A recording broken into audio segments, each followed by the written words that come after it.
ปีสุดท้ายที่เฮาได้เฮียนด้วยกันปีสุดท้ายที่เฮาจะต้องจากกันผ่านการเฮียนผ่านวันเวลาจนทำให้เฮาได้หูจักกันได้เป็นเพื่อนกันจนวันนี้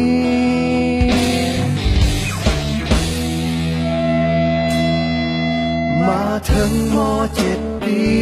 นี้ก็เลยห้องเพลงนี้แทนใจก่อนที่เฮาจะจากไปห่างกันให้ทุกคนจดจำในใจฝากเพลงนี้ไว้ให้คิดถึงกันเมื่อต้องถึงวันที่จากไป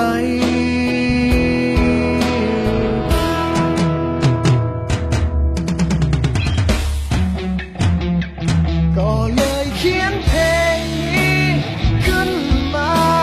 ให้ทุกคนหูไว้ออกมาจากหัวใจของเพื่อนคนนี้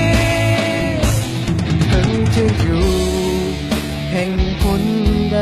ยังคิดถึงกันทุกวินาทีจึงขอมอบเพลงนี้แด่เพื่อนทุกคน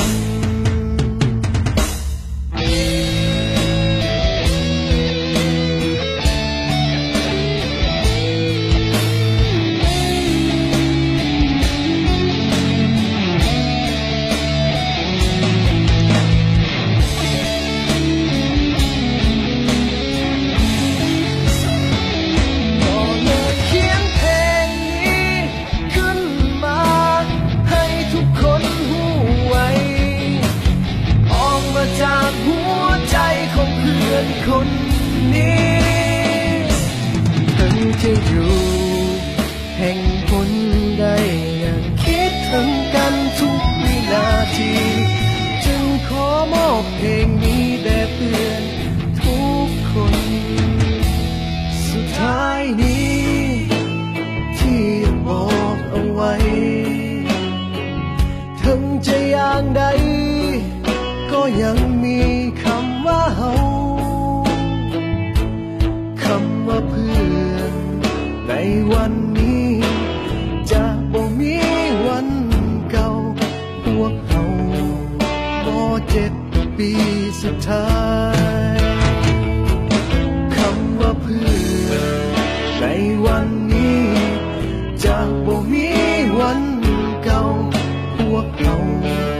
ม.7 ปีสุดท้าย